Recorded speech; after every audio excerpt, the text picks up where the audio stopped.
And that leads me to the perfect next segue, because up next, we're going to have a talk about how to unplug from all the notifications I just encourage you to sign up for.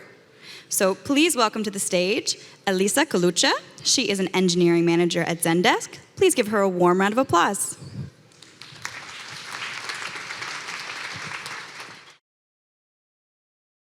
morning, everyone.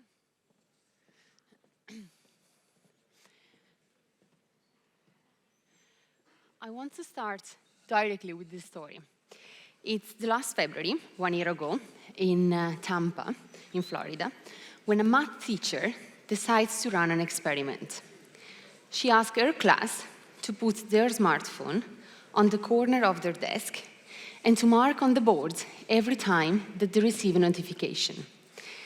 So what happens is that in 30 minutes, 23 students receive 58 texts, 182 social media notifications, and 28 other general notifications. So in total, it's 268 disruptions in half an hour. And the funny story, I think, is that the school decides to create awareness about this among parents, and they made a post on their Facebook page. So they've probably generated another thousands of notifications. Hey, the school of your son posted for the first time in a while. And they interrupted at least the life of another probably 500 people that they probably called each other or they texted in the WhatsApp group and so on. So from this small story, we can see how much distraction and interruption are an issue in our daily life. So no matter what we're doing, no matter where we are, who is our company, we're constantly bombarded of push notifications that are Slack messages, team messages, emails, and so on. So I want now to translate this in number and talking about what is information overload. It was only 2008 when some American scientists estimated that Americans are consuming 34 gigabytes of data in their leisure time. And I'm talking just about leisure time, so not counting what they're doing at work. A few years later, was 2011, other information scientists estimated again that Americans took in 5 times information as they were used to do in 1986. And this means reading an equivalent of 174 newspapers per day. Collectively, we definitely produce too much data, too much information. Do you know what is this number? This is the amount of time that you would need to watch all the movies that are on the web today. Don't. It's a huge waste of time. And before we talk about entertainment, but it's not just entertainment that is affected from this problem. The nervous system of the squid somehow seems so fascinating that PhD and researchers from all over the world have produced so far 54,900,000 papers about this. And as we've seen before, we do interact with all this information until the point that we touch our phone on an average of 2,000 times per day. So we develop addiction. And you might say, well, what's the problem with that? And I tell you what's the problem. Our brain works like a funnel. And we have a limited capacity of processing information, which has been estimated to be 120 bits per second. In our daily life, this is what it means. We can't process all this information together. It's like processing different functions. I work in software engineering, so I make references to that. And it means basically processing 3 different functions that are walking, watching the scene, and reading the smartphone. And it's too much for our brain. So we have too many things to pay attention, and our brain drops the focus. We are unable to select the right information in this huge amount of stimulus. And even when we do it, we are distracted by a new stimulus. And as the Nobel Prize Herbert Simon says, a wealth of information creates poverty of attention. And about this has been recently estimated that our attention span has dropped from 12 seconds to 8 seconds. We have less attention than a red fish. And in this context, the need of fake news is evident. It's so hard to catch our attention and to keep it that we need to create fake news that are going to catch our basic emotion in order to be considered. So we have seen how much we are invaded from information, and now I want to talk how our brain works and how it reacts in front of all this amount of information. So for simplicity, we said before that our brain is like a funnel, but let's consider it now as a channel. And we said before, it has an assigned bandwidth, so a capacity of taking in information of 120 bits per second. There are times in which we can actually get more than one stimulus at a time, and it depends by the function, and I will show you how. So, if the function is listening, and the argument in this case is classic music, you're able to process what I'm saying, listening to the music at the same time, because the bit rate consumption of these two things is relatively low. So my speech is 60 bits per second, and listening to this function we can assume is less, because it doesn't reach the limit. It's another story when you have two speeches simultaneously. So if I talk now, while Martin Luther King is saying why he has a dream, you can't understand us. And this happens because the two functions, and with the arguments, listening to a speech, have a high bit rate consumption that is 60 bits per second for both things. And so we reach the limit, which is 120 bits per second, and our brain just can't make it. So I think this is very interesting. It's telling us, depending on what is the argument of that function listening, that the bit rate can increase or not. And this brings us to one of the most crucial points of this problem. Your brain focuses automatically on what it thinks is the most important thing that is in front of you. In other terms, if you don't choose the stimulus, your brain will choose for you. And now I want to do a game with you. I want to test our attention. So I'm going to play an advertisement from Skoda for the UK market.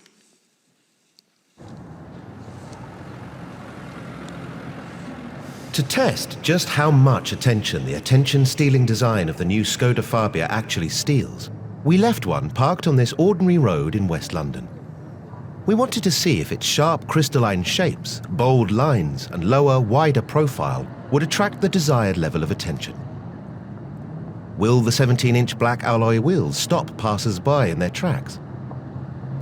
Will the angular headlights attract the attention of other road users? Will a crowd gather to check out its fresh, sporty look? Well, not quite. But did the attention-stealing design distract you from noticing that the entire street has been changing right before your very eyes? Don't believe us? Have another look. Did you spot the van changing to a taxi? How about the scooter changing to a pair of bicycles? Or the lady holding a pig? Let alone the fact that the entire street is now completely different. Didn't think so. So there we have it. Proof that the new Skoda Fabia is truly attention-stealing. So what happened here? It's very similar to what we have seen before with the talk just before me, talking about the autopilot mode. Because in the front of this channel, that is our brain, there are millions of neurons that are working together and are collectively called attentional filters. They deal with the environment, and most of the time, automatically, they select and decide what we need to pay attention to. In this case, they narrow the focus on the car because the voice on the video was telling us, or them, this is the most important thing you need to pay attention to. And they made our brain relax about the rest of the environment because usually the environment doesn't change. And here we are, we experience a cognitive blind spot.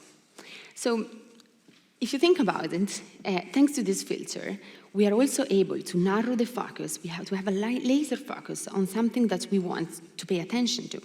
So if we use them at our advantage, they're a powerful tool. So for this reason, I want to share with you 3 principles to survive in this huge amount of information. And the first one comes from a famous architect who is Mies van der Rohe, and is less is more. So neurons are living cells. They have a metabolism, they need oxygen, glucose to survive, and if they've been working hard, they experience fatigue. Every status update that you read on Facebook, every tweet or any message that you get from a friend is competing for resources in your brain with important things like whether to put your savings in stock or bonds, or where you left your passport, or who deserves a promotion in the next annual review.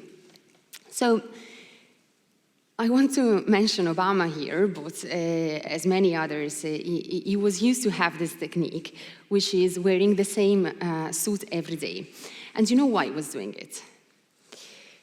It comes from the fact that research shows that the simple act of making a decision degrades one ability of making further decision. He wanted to focus his decision-making energy in the most important ones and leaving the space.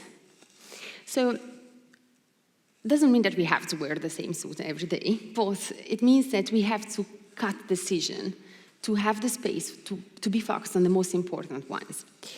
And from where do we start? To cut decision, we need first to define what matters for us. It's basically answering the question, who do you want to be when you grow up, aside from being an astronaut? And try to think for a moment. And I want to do an exercise now with you.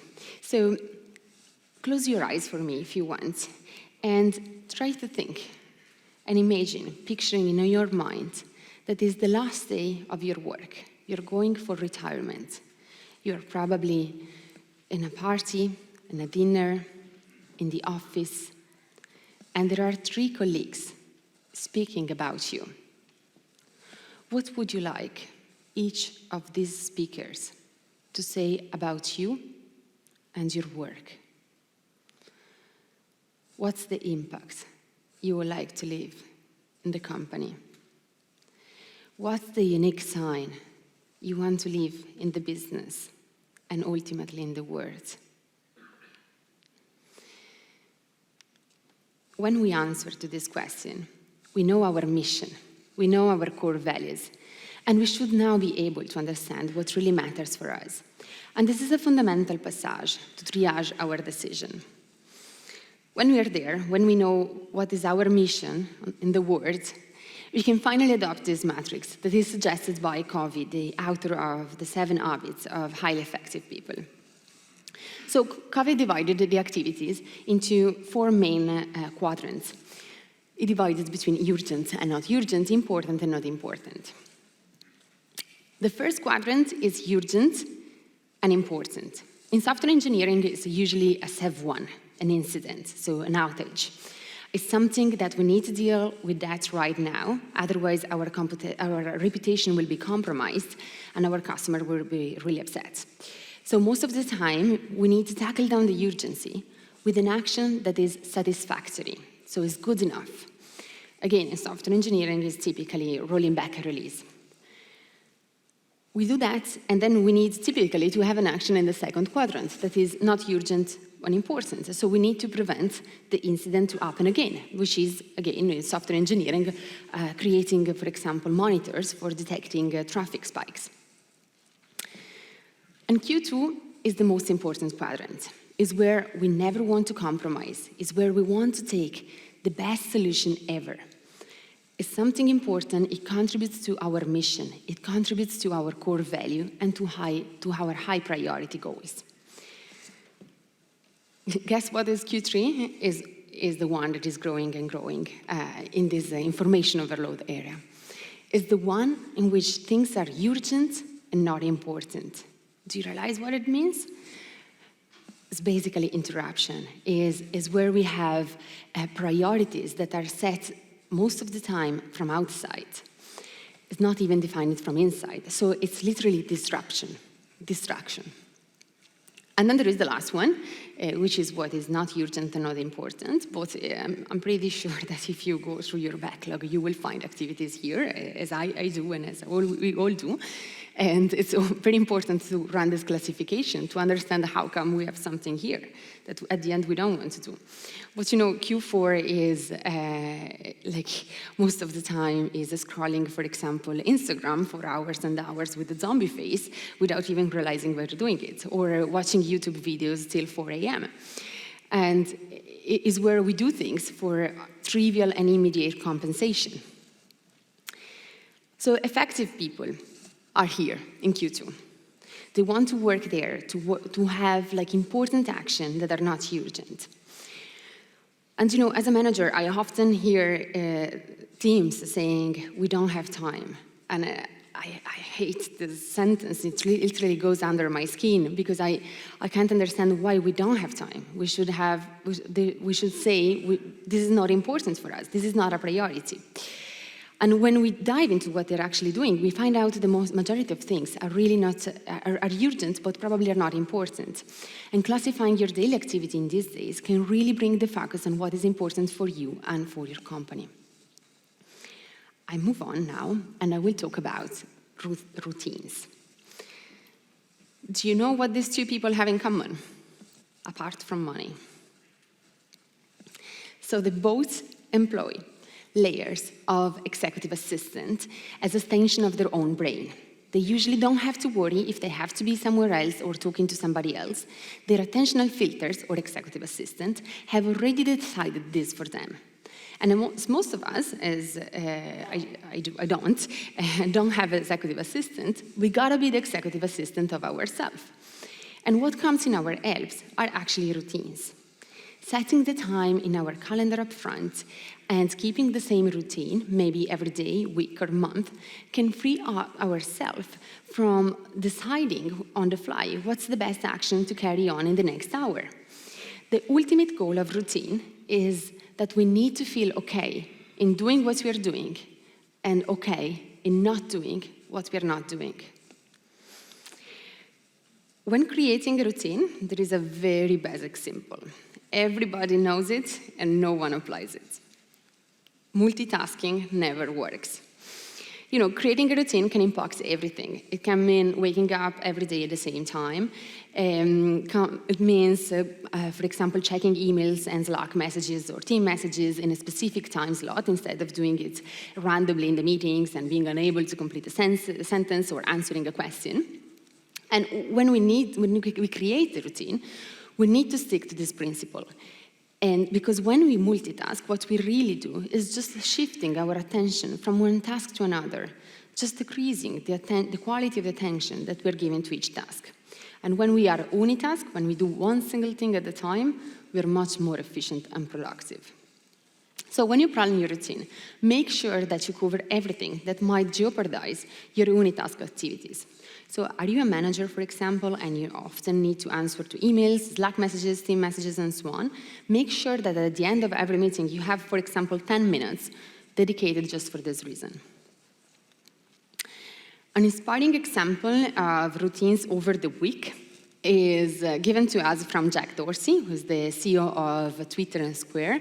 I read an article, it was like a few months ago, about Jack Dorsey, defined as the Gwyneth Paltrow of San Francisco, which I kind of find a bit weird, but is defined so because apparently he's such a big influencer in terms of lifestyle and cool practice like meditation, infrared sauna, and so on. So if you want to be cool and productive, I think you gotta follow Jack Dorsey.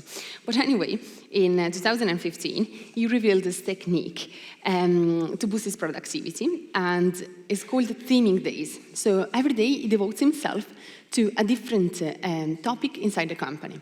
So Monday has meetings and management, Tuesday product and development, Wednesday marketing, and so on. It defined his approach, theming days. It never leaves him with a question about what to focus on every day.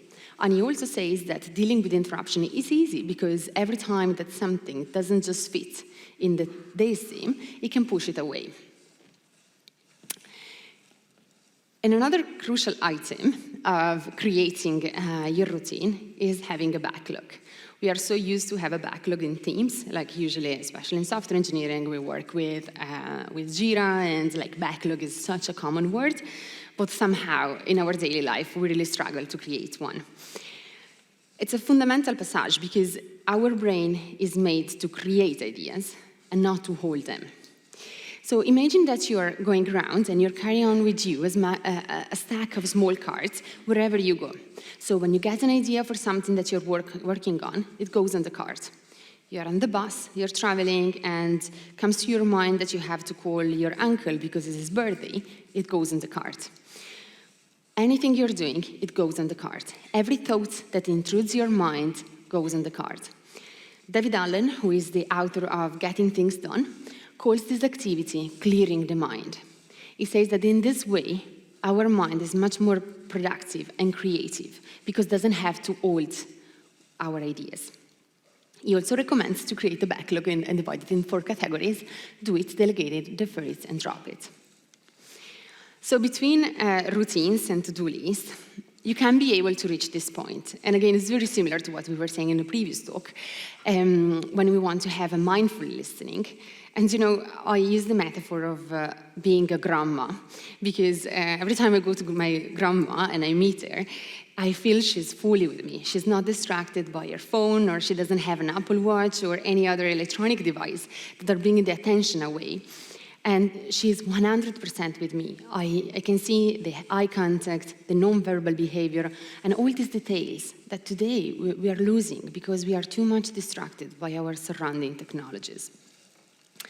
And in this, push notification plays a huge role. While creating your routines, spend some time to set the notification. There are a lot of settings, and now we're going to see some. So I wanted to start from the beginning. It was 2009 when Apple released APNS. For me, was like amazing, and the fact that I could receive push notification, like, you know, we were not used to that. And from one day to another, I was able to read my emails through a push notification. It was simply amazing. But not too many years later, was 2012, and I switched off all my email notification. I was too much stressed by that. After that huge excitement, from that day, from 2012, I kept and I am keeping all my push notifications constantly off for what concerns emails. My Slack is customized, and I just get the notification that I want. I create routines even there, so I'm able to see to receive a notification only when it's working time, and if I'm out of the office, I'm not getting anything. In the Mac, there is an amazing function that is Do Not Disturb. And when I need focus, I switch it on, so I'm protected from any interruption. When I go in the meeting, I also switch the airplane mode on because I don't want to get interruption even in that moment. Even the simple act of reading breaks my focus. And then, as a last powerful brain extension, I want to call out dashboard. Dashboards are a great tool for in engineering. I can't imagine my life without dashboards. We use them to categorize a large amount of data and to have threshold, alert, monitors, and so on. And we can use them even in our management, even if it's not, strictly related to engineering, but just like in our daily life. And in this way, the dashboard, in this case, I'm using Toby, that is a plugin extension. They can categorize what are the most important things we need to pay attention to, and they can remind me what are the things I'm working on. So, for example, in this case, I have the pages that I'm constantly working on, and I need to monitor every day. But you know, by doing so, I can define a pull system, so I can get the information that I want when I need, without letting the information coming to me. And now I'm going to the last section, which is the most relaxing one, and is about disconnecting. And I believe as manager, we never put too much emphasis on this aspect.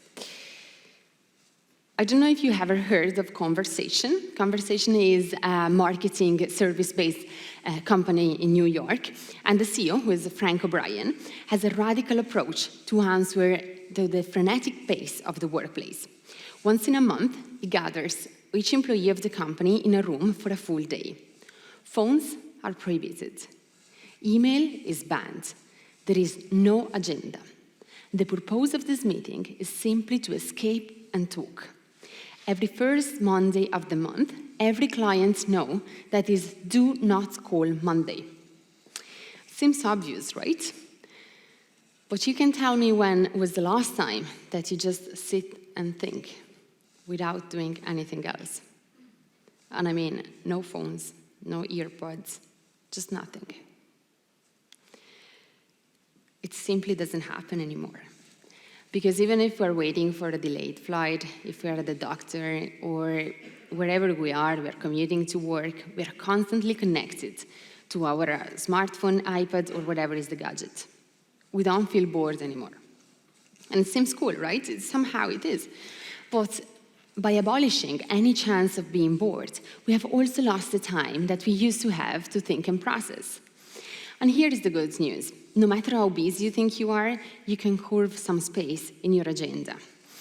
So Jeff Weiner, that is the almost ex-CEO of LinkedIn, who's just stepping out now, schedules up to 2 hours of blank space in his calendar every day.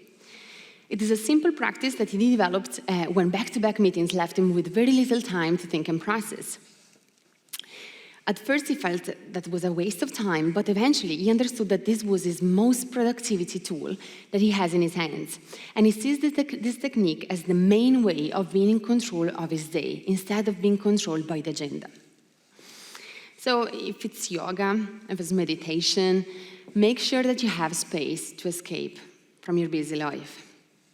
And as last, I want to show you the power of disconnecting.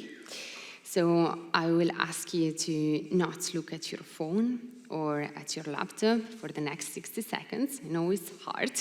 You can make it. Close your eyes. And while you're closing your eyes,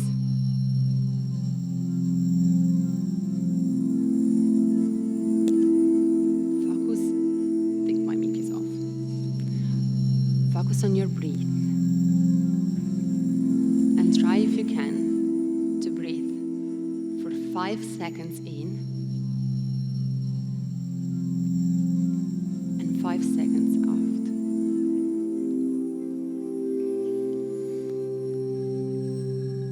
Breathe in.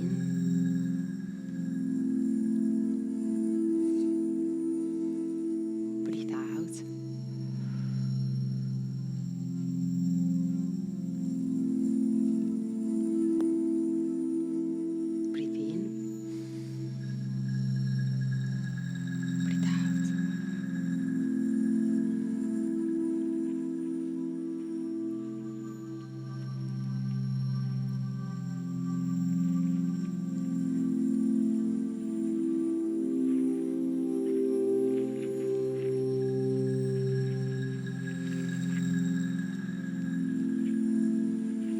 So much for this moment. You can open your eyes. I hope you feel a bit more relaxed. And before opening to question, I want to share with you some of the books that I used for the presentation. So again, there is Stephen Covey with the 7 Habits of Highly Effective People, The Organized Mind, and Essentialism, other great books to know how you can survive in this information overload. So thanks again. Little about me. I work in Zendesk. I'm an engineering manager in the mobile group. With one of my team, we do also push notification with settings, so you can set them up if you want. And you can reach me out on LinkedIn or Twitter, and that's it. You want to touch your microphone? Yeah. Thank you so much. It was really nice to be reminded of all this information. And now there is a little bit of a technical break. You can still hold on to your breath. We cover our breath a lot of times.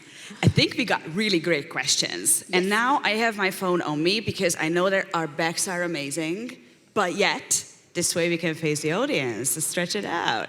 Okay. So the number one question is, what is one bit of information for the brain? Wow, that's really hard.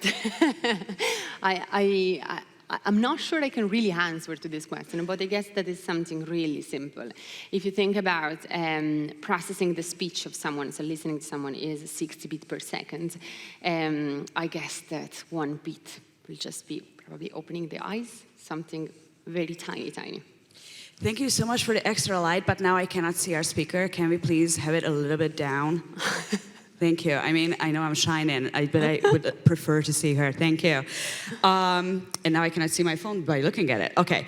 How can we schedule our routines at work if we are not the manager / most important person who can, for example, define when to place meetings? I love this question. So, one of the things that I believe as manager we have to do is coaching in this habit. So working exactly on this question with our reports and with our teams. How can we do it? Well, I think, typically, again, I'm talking about software engineering because this is where I work, so, but I'm pretty sure that is very similar to other teams and other departments. For example, in software engineering, we are used to work with Agile, of course, and very often with Scrum ceremonies, so we have already a week that is pre-filled with meetings and so on. And how can an individual create routines around that? Well, starting from what you already have in your calendar is where you can make sure that you have time. I don't know if you remember the Pomodoro technique, something a bit old-fashioned, but I think it's very useful still. And is where, let's say, is where you can really develop a routine around it. So you can work for a specific amount of time, that if I'm right was 20 minutes, and then having a break, and then again 20 minutes, and then having a little break, and doing that for 5 cycles. And in this way, you can create this routine of keeping the laser focus on what you're doing, then opening the focus to something else, having a break, and then coming back to that. And you can develop this around what is already your schedule with the team meetings. So let's say in the morning you have your stand-up, and then you can fill with the Pomodoro technique, and you can have 5 iterations of work, and then you're going to have a team meeting, and so on. I hope this answered the question. Yeah, I believe it is one answer. How much does it bother you if you miss any important things because you turned off your notifications? How much does it bother you if you... good point. So I think that turning off a notification doesn't necessarily mean I'm not going to read them, but I'm going to post them, and I'm going to get that update and that information when I want. So, we are used to work in this push mindset in which the information comes to us. And what I want to say is that we need to develop instead a pull attitude, which is I don't want the information coming with me in the push way, but I want to get the information that I want in the moment in which I want. So it does, posing notification doesn't mean that I'm going to not read them. I'm just getting them exactly when I want.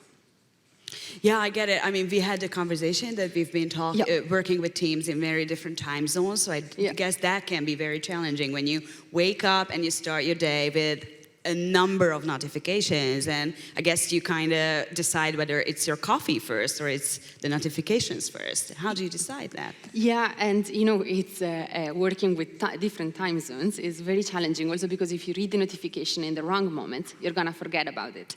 So I don't know if this happens to you. Oh, yes. But I work with very different time zones, from Australia to California. So if it happens that I read a notification while I'm doing something else, I'm going out of the gym and I'm reading the notification, it's like 100% sure that I'm going to forget about it. Instead, if I hold and I get the notification when I'm ready to get it, I can action it and I can do something about it. And don't we need for some waste as a human? I think that refers back to... Yeah, surely we do. Surely we do. I think waste I got as a waste of time, and this is exactly disconnecting. So, but I think it's different disconnecting in a mindful way. So when we decide to disconnect and when we do what really makes us happy and relaxed and far from the stress of the work, I think it's different from when we just fall into addictive habits that are like just scrolling, I don't know, YouTube videos or Instagram without even being conscious of what we're doing. And now that you mentioned habits, what do you think is the best method to create new ones? Habits. Yeah, so I think what I did on myself was starting a little by little. So I create a small routine every day, depending on what I want to do. But let's say I want to create an habit every day. I start with something small and I just try to keep it, and then I develop other routines on top of it. I hear you. That sounds amazing. I would love to do that. We'll try it. Are there any bad effects of extensive multitasking for our health or memory? It's the third one. It's the third one, okay. No, it's the second one. Now it's up there. First. Thank you, Slido.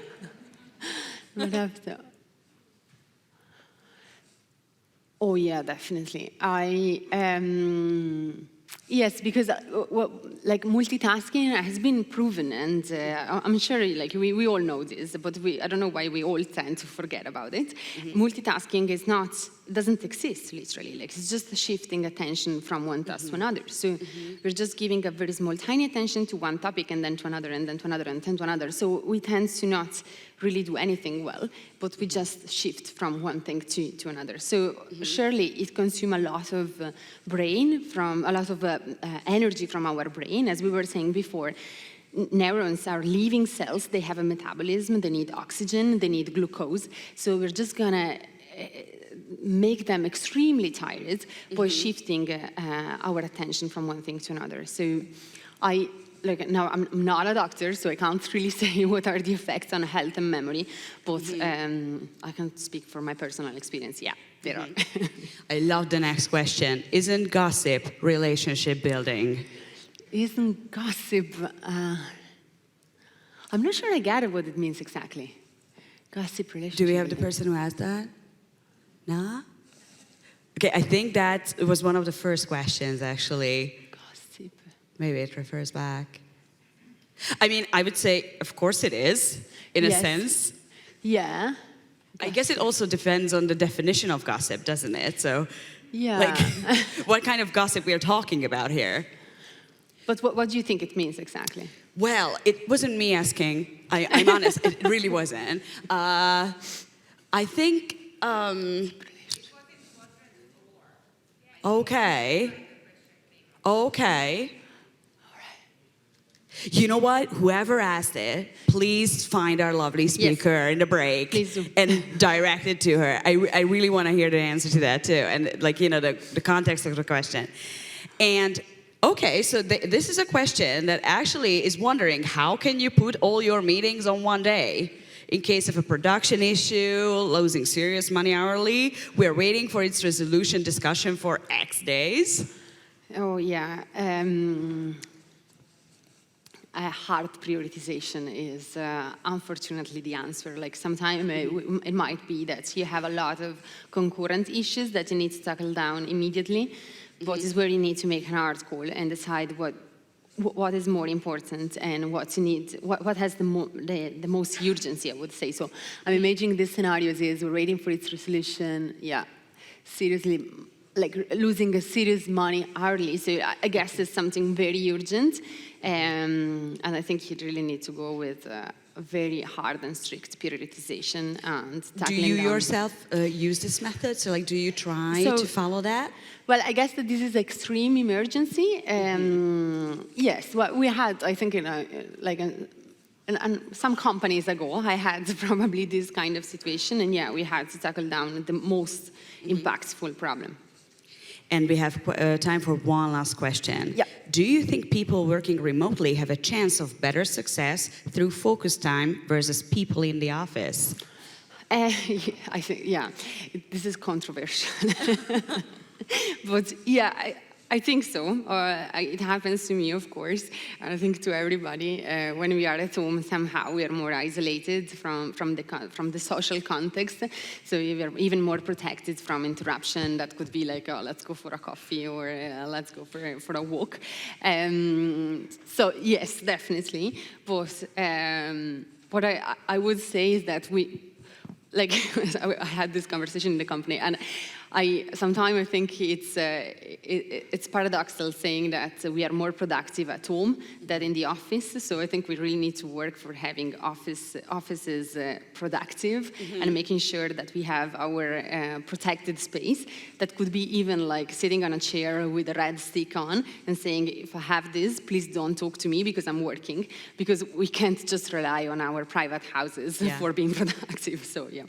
I agree. Thank you so much. Thanks to Thank you. you so much for being on Thanks Stretch. for you. And this is just a little Thank you. something specifically Oh, made for you. Thank you so much.